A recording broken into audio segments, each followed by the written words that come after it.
It's the Beat 99.9 FM, the heartbeat of Lagos. My name's Simi Dre. You're chilling with me on the Morning Rush. Right, you just heard Rockstar Post Malone featuring 21 Savage, and we have a rockstar in the building. It is none other than 90. What's good? One and only. I'm good. It's great to have you here. Yeah, feel great to be here, Simi. Yes. All right, so I want to ask, why 90? Of all numbers. Why 90? Yeah. It's not really much of a long story. It's I didn't really want to start thinking about like names, so I guess I was just lazy, and then I decided to go with 96 to date my birth year. Yeah. But I found out that whenever I was going on stage or people want to like call my name, they always like make a mistake and they say 69.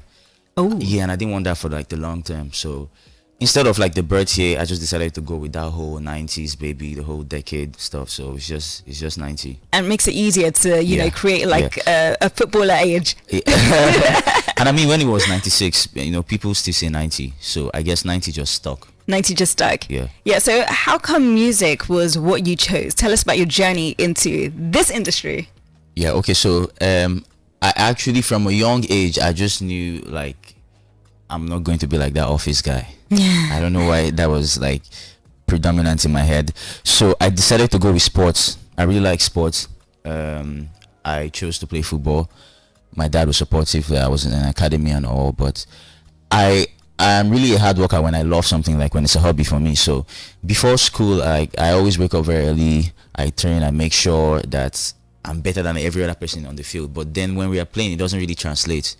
I'm not one of the best players. So music was something I grew around, like in church, Catholic church. My dad was like the choir master, so music was already in my head. So I decided to like write my first song. So but when I did that, the accolades I got, I've never gotten that kind of accolades while on the pitch. So I had to rethink, if I put minimal effort in this and there's this great result, then maybe football is just really not for me. And then up from then I started writing songs, and up to the point it was time for college. I decided to go to college. I just like kept music aside, and then when I was back, I decided to learn music production full time. My time in PH, I spent like 4 years there after college before I came to Lagos in 2020. So coming to Lagos 2020, I released my first song last year, 2021, because I felt like the whole time I left, I was in school. I wasn't really making music. Like I left a lot of things behind. So yeah, the journey with music has been here with me for like 10 years. Yeah. And how did your parents feel about it? I mean, like, first of all, you wanted to be on the field, then music. Were they like, now wow, this our son. We wanted the doctor, the lawyer, the engineer. Yeah, there was definitely that. There was definitely the play safe. You have a good degree, use it. There's definitely that play safe. They are very supportive of what I do. Like we talk every day.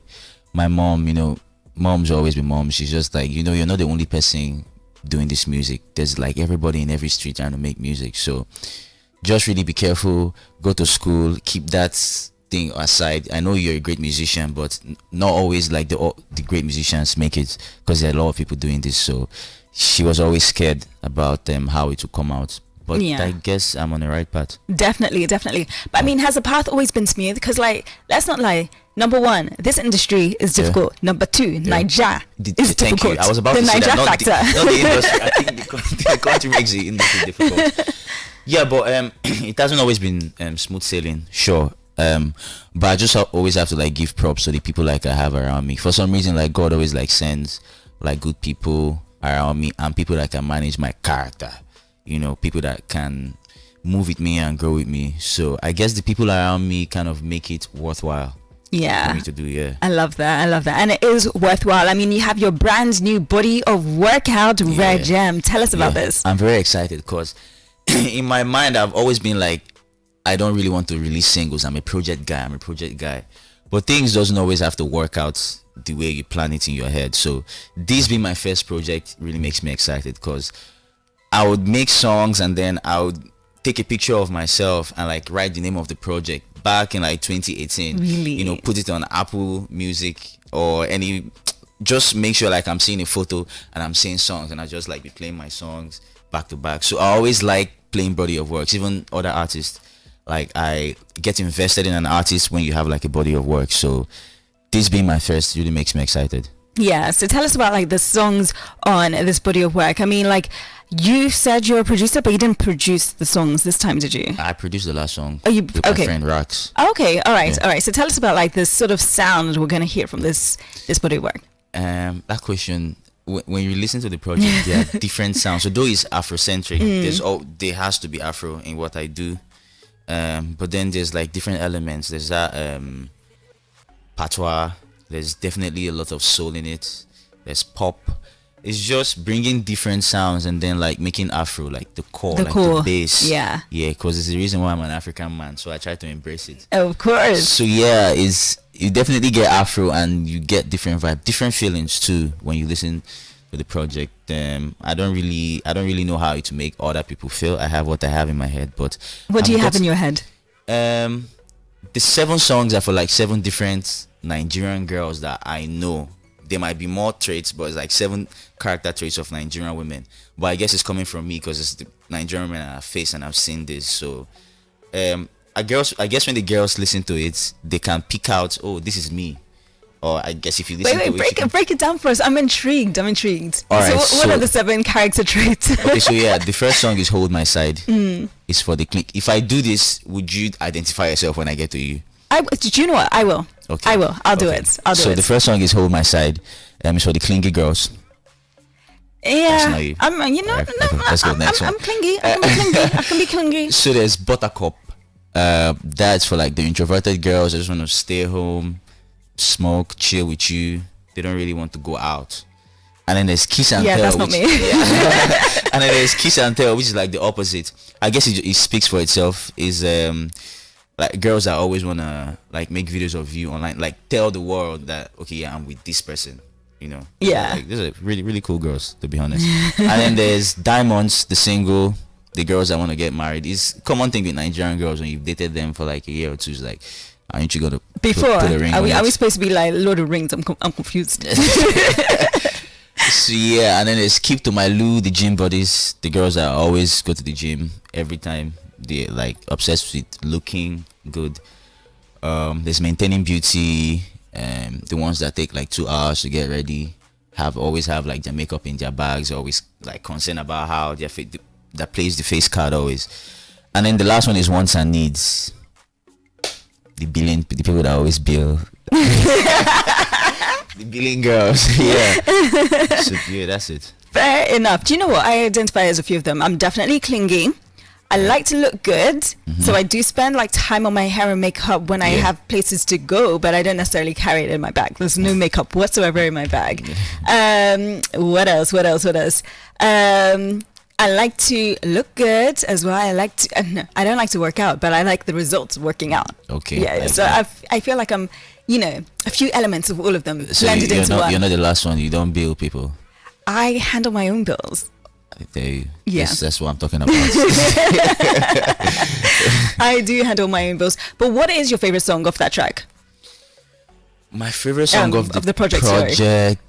I would say Wants and Needs, but that would be me being biased because I produced it. But I listen to Skip to My Lou the most. So I guess it's my favorite song. Like if I take up my phone and I want to listen to my project, it's definitely Skip to My Lou. Yeah. And shout out to Samis, the producer of Skip to My Lou. He produced like 3 songs on the project. Oh, nice. Yeah, we worked on many songs and yeah, shout out to him. But my favorite song, Skip to My Lou. Okay. All right. Do you know my favorite?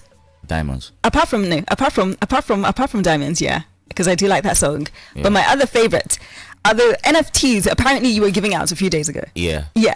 Yeah. And so, I mean, tell us about that. I mean, I've never heard of Nigerian artists giving out NFTs. Did you make them? No.